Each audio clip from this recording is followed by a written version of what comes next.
Good afternoon, ladies and gentlemen. I'm Brad Klemovich. This is my friend Alexis, and she's going to be my audience today. Thank you, Alexis. Go ahead and have a seat.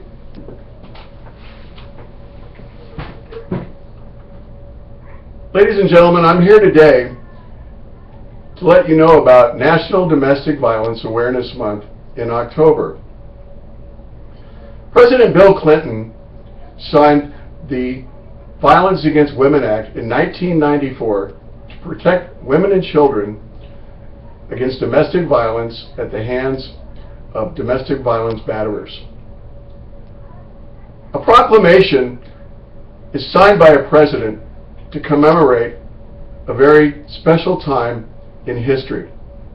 One of the first proclamations that you may remember is the Emancipation Proclamation signed by Abraham Lincoln to abolish slavery and provide freedom for people many, many years ago.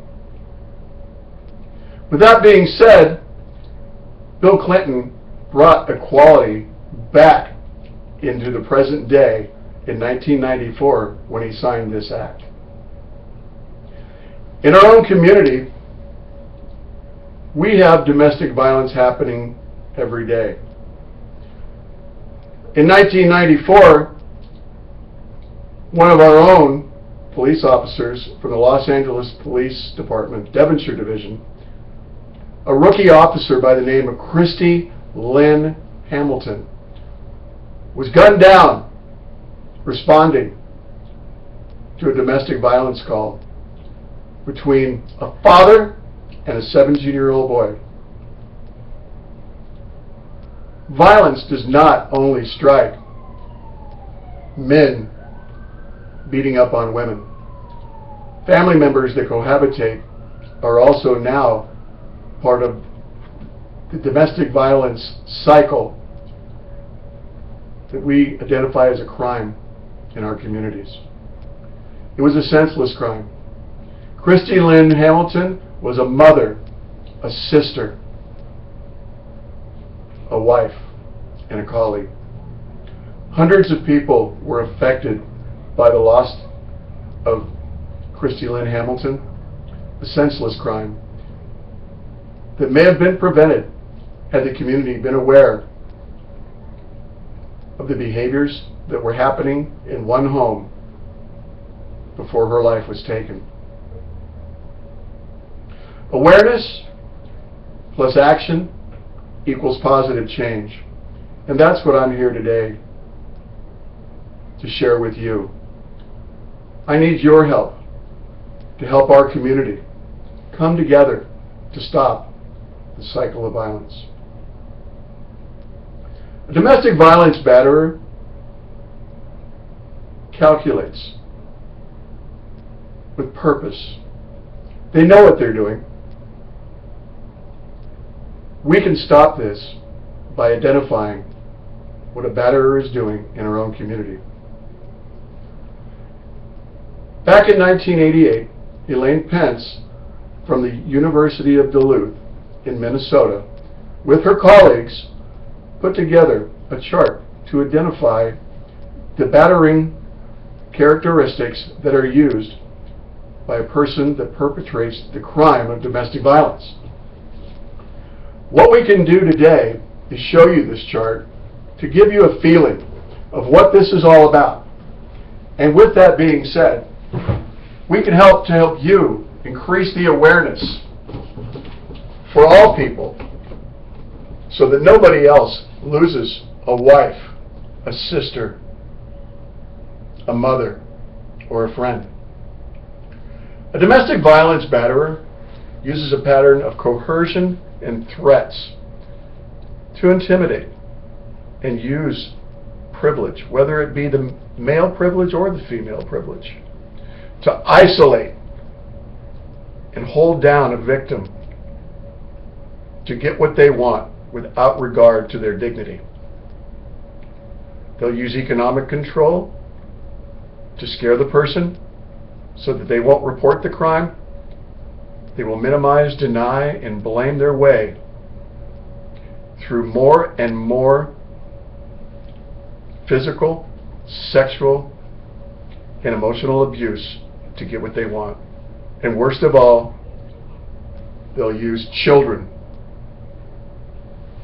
to get their way, to make their partner feel guilty, to keep them in their grasp.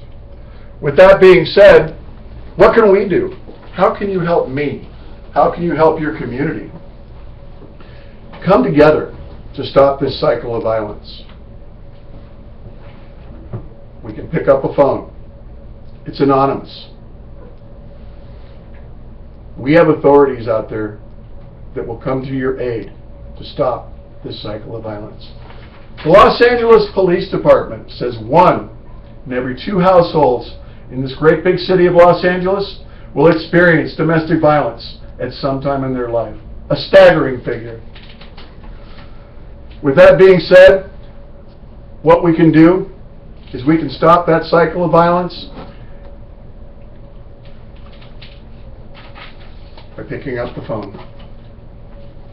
I send out pamphlets like this each and every day because I get lists full of people perpetrating this crime. Somebody has seen it, but neglected to call. We can help. Doctors, nurses, teachers, coaches, neighbors, and friends. We need to come together as a team. Together, each achieves more. To bring awareness, to take action, to make some positive change, to stop this disturbing cycle that we call domestic violence. The National Football League, the National Soccer League, the music industry, pop music stars, all have been in the news with stars, people of wealth and fame that have committed the crime of domestic violence. So where does it start? How about our children? We need to let them know that domestic violence is not all right, and it's okay to say no and to report the crime. People like Chris Brown and Rihanna were idols in the pop music industry at 19 and 20 years old when Rihanna was savagely beaten by Chris Brown. It's not all right for these children to look up to people like that. It's not all right for them to look up to someone like a Ray Rice who knocks out his wife in an elevator. It's not all right to idolize someone like our soccer player, Miss Solo, who is facing domestic violence charges. We need to teach our children the golden rule. Do unto others as you would like them to do unto you. We don't need the psychological fallout, the sexual deviancy that comes from children that are abused, the drug and alcohol abuse, and the psychological problems that are a fallout from domestic violence upon their victims and their families and their children. We can come together. With that being said, if you'll just pick up a phone, let people know that everything in your community is not all good when you see a crime like this happening.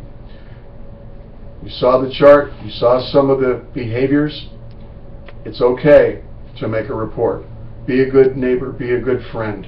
Follow that golden rule. Domestic violence, it's a crime in all communities. It doesn't happen just next door. It happens around the world.